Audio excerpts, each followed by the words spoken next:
बात बता दे, बहुत ध्यान से सुनना। भगवान के मंदिर में जाके मांगना या अपने घर में भगवान से मांगना, दो बातें होंगी तो पूर्ण हो जाएगा, नहीं पूर्ण होगा। पहली बात, आपका भगवान से संबंध क्या है, आपने उस संबंध को माना कि नहीं माना, जाना कि नहीं जाना। अगर नहीं जाना तो नहीं पूर्ण होगी।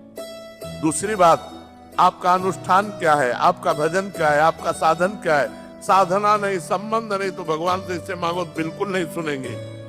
भाव युक्त पुकार ही भगवान सुनते हैं। भाव बिन सुनी पुकारे मैं कभी सुनता नहीं।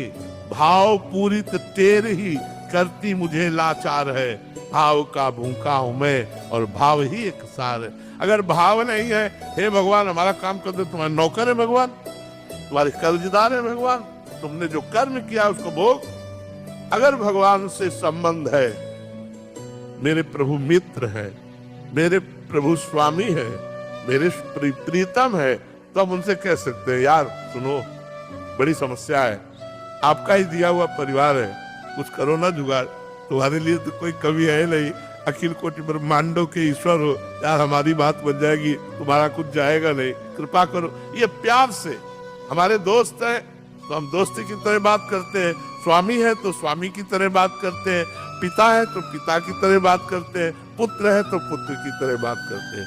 अब आप पूछ रहे हैं 1 लाख का हार का और जेब में नहीं है 25 पैसे, तो धक्का मार के ही भगा देगा। तो कितना तप है तुम्हारे पास, कितना पुण्य है तुम्हारे पास, कितना आपके पास भजन है, अब वो है नहीं और भगवान से कोई हमारी पूर्ति कर दे तो सब मम प्री सब मम उपजाए।